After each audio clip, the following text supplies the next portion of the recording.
UAGC,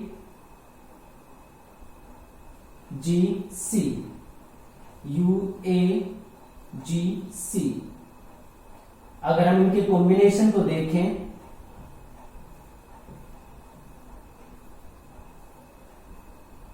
U और U इस तरीके से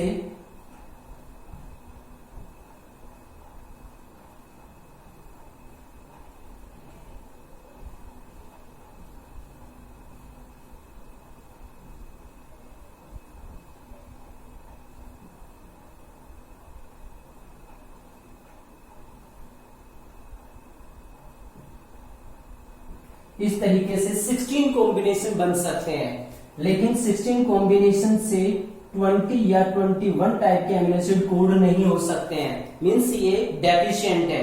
अगर दो नाइट्रोजन बेस मिलके या दो न्यूक्लियोटाइड मिलके अगर एक अमीनो एसिड को कोड करते हैं तो भी मैक्सिममली 4 अमीनो एसिड्स को ही कोड किया जा सकता था। इसलिए ये वाले जो कॉन्सेप्ट है कि दो नाइट्रोजन या दो न्यूक्लियोटाइड्स का कॉम्बिनेशन एक अमीनो एसिड को कोड करता है, मींस जेनेटिक कोड डबलेट होता है, ये कॉन्सेप्ट यहाँ पे फेल हो जाती है, क्योंकि फिर बाकी जो 4 या 5 अमीनो एसिड बचते हैं उसको कोड कौन करेगा, इसलिए ये डिस्कार्ड कर दी जाती है। उसके बाद जॉर्ज गैमो ने जो प्रपोजिशन दी थी जेनेटिक कोड की, वो दी थी triplet nature of codon. George गैमो gave the triplet proposition of genetic code। Genetic code की ट्रिपलेट कॉन्सेप्ट को उन्होंने प्रोवाइड किया था। और ट्रिपलेट कॉन्सेप्ट के अकॉर्डिंग क्या होता है, 4 टाइप्स के नाइट्रोजन बेसिस है, क्लियर। अब 4 टाइप के नाइट्रोजन बेसिस है, 3 नाइट्रोजन बेसिस की फॉर्म में वो कंबाइन करते हैं, तो इसका मतलब है 4 into 4 into 4 दैट इज 64। जबकि कितने अमीनो एसिड को कोड करना है, सिर्फ 20 या 21 टाइप्स के, लेकिन यहाँ पे तो कोडोन या जो जेनेटिक कोडोन बन रहे हैं वो तो 64 बन रहे हैं, यानी कि वो 64 तरह के अमीनो एसिड्स को कोड कर सकते हैं अगर हम रफली माने तो काफी ज्यादा है जितने अमीनो एसिड है उसके कंपैरिजन में। लेकिन यहाँ पे जो डबलेट नेचर उसमें कम बन रहे हैं, यहाँ पे ज्यादा बन रहे हैं, तो डबलेट नेचर तो डिस्कार्ड हो गई थी, क्योंकि बाकी 4 अमीनो एसिड या 5 अमीनो एसिड को कौन कोड करता। यहाँ पे ट्रिपलेट की फॉर्म में वो कोड करते हैं पर्टिकुलर अमीनो एसिड के लिए। ये कॉन्सेप्ट को प्रपोज करना मीन्स सामने रखना और उसके बेस पे कोई प्रूफ देना, ये काफी बोल्ड डिसीजन था। तो ये बोल्ड डिसीजन जॉर्ज गैमो ने दिया था कि जो जेनेटिक कोड है वो ट्रिपलेट होता है, मीन्स 3 न्यूक्लियोटाइड से मिलकर जेनेटिक कोड बना होता है। अब इसमें आपकी बुक के अंदर टेबल भी है, उसको इस तरीके से रिप्रेजेंट किया गया है। आप 64 कोडोन्स यहाँ पे बना सकते हैं। जैसे सिमिलरली इसी तरीके से आप लिख सकते हैं U, A, G and C। ये फर्स्ट नंबर वाला न्यूक्लियोटाइड है, यानी कि पहले नंबर पे ये आएगा। यहां पे भी सेम इसी तरीके से आप लिख सकते हैं U, A, G and C। ये सेकेंड नंबर का न्यूक्लियोटाइड हो जाएगा।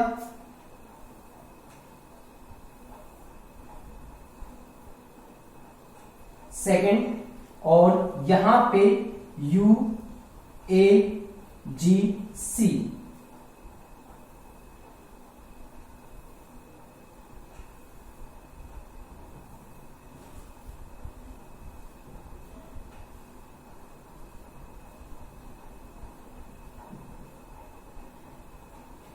ये थर्ड नंबर का हो जाएगा। कैसे होता है, फर्स्ट U आएगा फर्स्ट पोजीशन पे, सेकंड पोजीशन पे U आएगा और थर्ड पोजीशन पे यहाँ पे पहले U आ जाएगा, यानी कि एक जेनेटिक कोड ये बन गया। दूसरा है जेनेटिक कोड फर्स्ट पे और सेकंड पे, तो यही आएंगे। सेकंड यहाँ पे थर्ड पोजीशन पे आ जाएगा A, थर्ड वाले कोडोन के अंदर U और फिर आ जाएगा G। इसके अलावा फोर्थ पोजीशन पे जो फोर्थ कोडोन बनेगा U और C।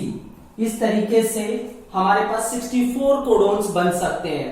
तो यहाँ पे जो ट्रिपलेट नेचर है उसको कंसीडर किया गया था, उसको माना गया था कि जो जेनेटिक कोड है वो ट्रिपलेट होता है नेचर में और 3 न्यूक्लियोटाइड का सीक्वेंस एक एमिनो एसिड को कोड करता है। तो वाकई में ये काफी बड़ा चैलेंजिंग टास्क था, काफी बोल्ड डिसीजन था, क्योंकि अगर ये रॉन्ग होता है तो उसके केस में काफी सारी ड्रॉबैक्स आती हैं। तो इसलिए इसको काफी बोल्ड डिसीजन माना गया था। लेकिन अब जेनेटिक कोड को डेसिफर करने का मतलब था, मान लिया कि 3 न्यूक्लियोटाइड एक अमीनो एसिड को कोड करते हैं, लेकिन कौन सा न्यूक्लियोटाइड का ट्रिपलेट कौन से अमीनो एसिड को कोड करेगा, means deciphering of genetic code.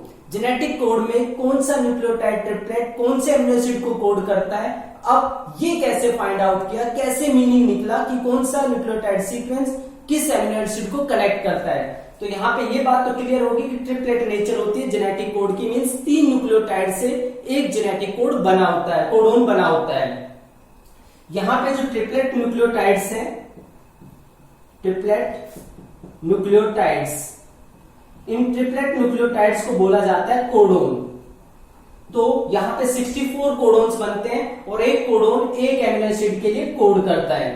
तो यहाँ पे ये चीज तो क्लियर हो गई, लेकिन अब जो हमें स्टडी करना है नेक्स्ट पॉइंट कि कौन सा कोडोन कौन से अमीनो एसिड को कोड करता है, इसके लिए जो इंफॉर्मेशन वो कहां से आई थी, किन लोगों ने इसमें कंट्रीब्यूशन किया था।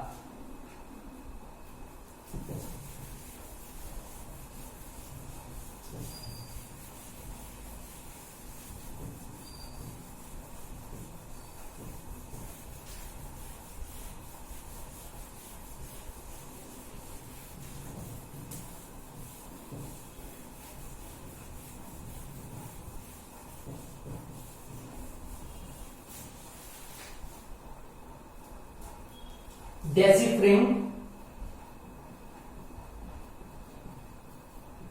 of genetic code।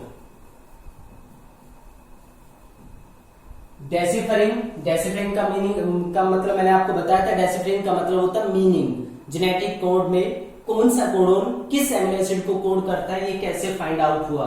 तो इसमें कुछ साइंटिस्ट हैं, उनके कंट्रीब्यूशन देख लेते हैं। तो फर्स्ट है यहाँ पे Hargobind Khurana,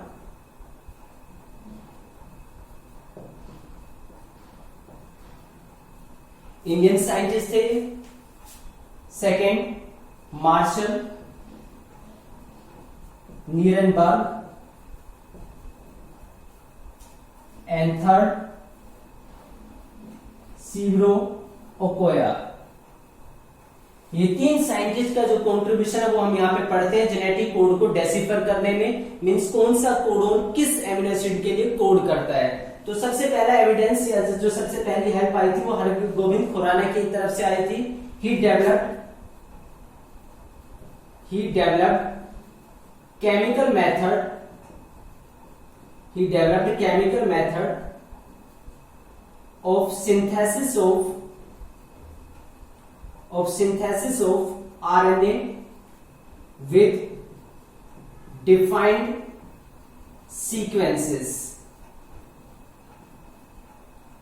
that is homopolymer और कोपोलीमर। मीन्स हरगोविंद खुराना वो पहले साइंटिस्ट थे जिन्होंने आरएनए की सिंथेसिस की थी विद डिफाइंड सीक्वेंसेस, यानी कि जिसमें हमें पता होता है कि कौन कौन से सीक्वेंस है यहाँ पे, किसके बाद कौन सा न्यूक्लियोटाइड होता है। तो आरएनए विद डिफाइंड सीक्वेंसेस सबसे पहले आरएनए बनाने वाले पर्सन थे हरगोविंद खुराना। इन्होंने एक तरीके से आरएनए बनाने का जो केमिकल मेथड है वो डेवलप किया था। अब उसी को लेके या उसी के बेस पे मार्शल नीरनबर्ग ने अपना जो डिस्कवरी थी वो अपनी डिस्कवरी प्रोड्यूस की। अब इनकी डिस्कवरी में क्या था, he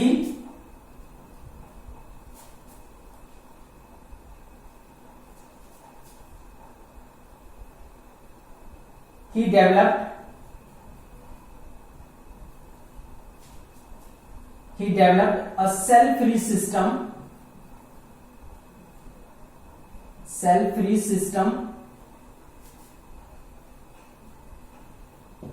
for the synthesis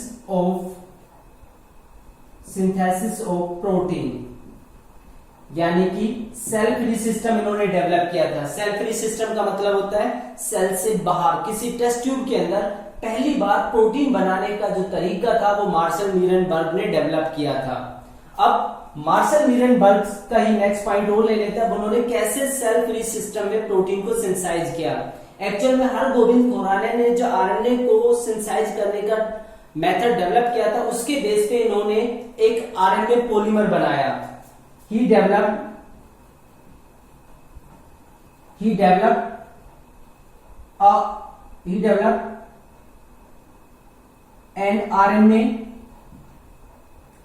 an RNA polymer with known nucleotide sequence एक नॉन न्यूक्लियोटाइड सीक्वेंस का उन्होंने आरएनए प्राइमर बनाया था। उन्होंने बनाया था पॉली यू आरएनए। इसका मतलब क्या होता है? पॉली यू आरएनए का मतलब है एक ऐसी आरएनए चेन जिसमें सारे के सारे जो यूरासिल होते हैं उनको आपस में ऐड करके एक आरएनए तैयार किया गया था। पॉली यू आरएनए उन्होंने बनाया। अब पॉली यू आरएनए से जब प्रोटीन सिंथेसाइज की गई तो प्रोटीन सिंथेसिस में पूरी जो चेन थी उसके अंदर सारे के सारे phenyl alanine amino acid present थे।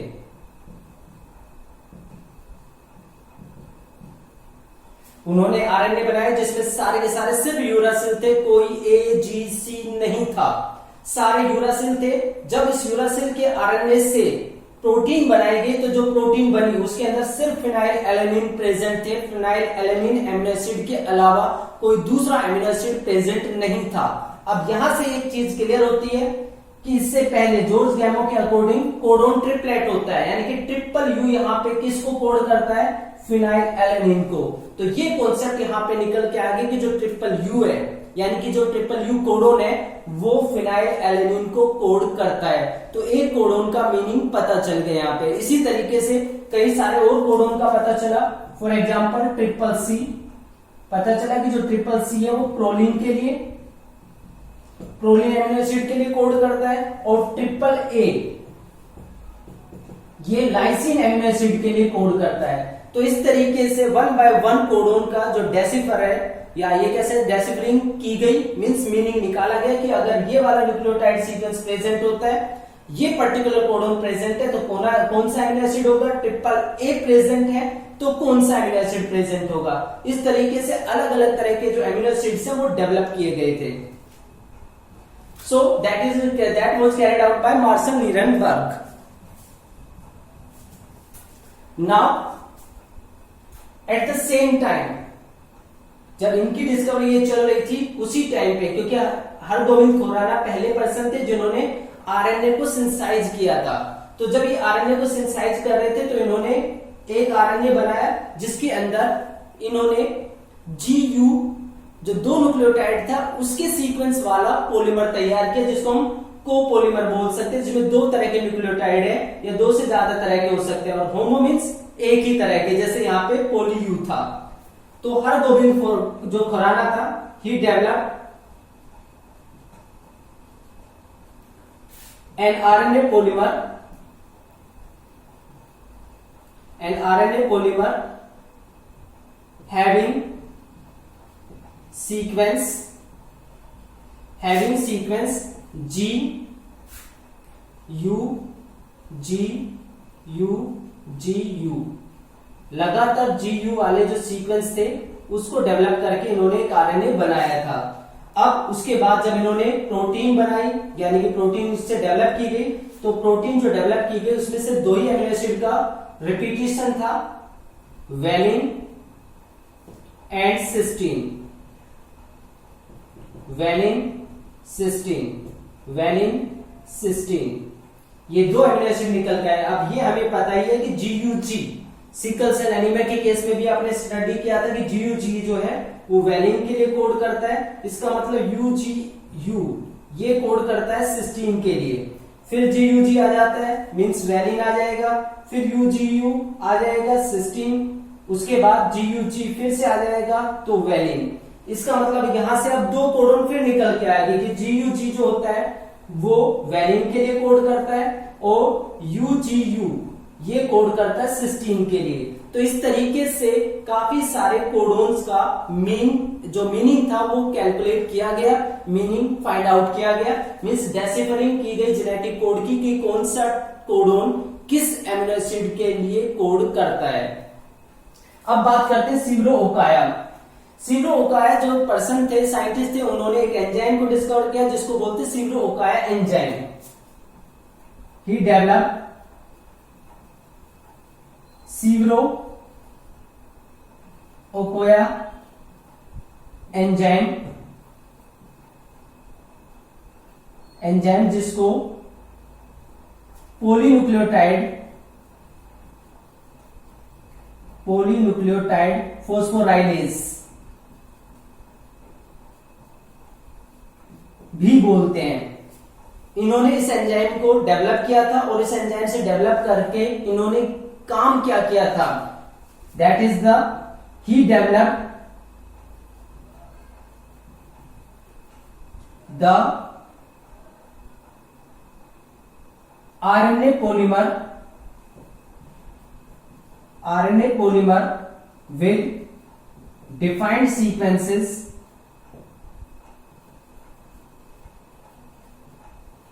in template independent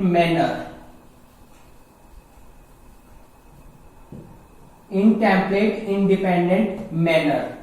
कुछ अगर आपको समझ आ रहा है तो क्या फर्क है इसके अंदर और इस वाले पार्ट के अंदर। यहां पे सिर्फ ये बोला गया है कि हरगोविंद खुराना ने आरएनए सिंथेसाइज किया था और उसका भी सीक्वेंस डिफाइंड था, यानी कि उसने होमोपोलीमर और कोपोलीमर बनाए थे।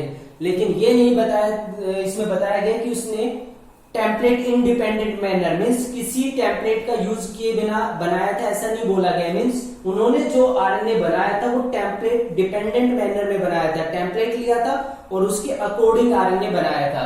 लेकिन शिवरो ओकाया फर्स्ट साइंटिस्ट थे जिन्होंने बिना टेम्पलेट के आरएनए बनाया था और उसके लिए एंजाइम यूज किया था शिवरो ओकाया एंजाइम या पॉलीन्यूक्लियोटाइड फॉस्फोराइलेज।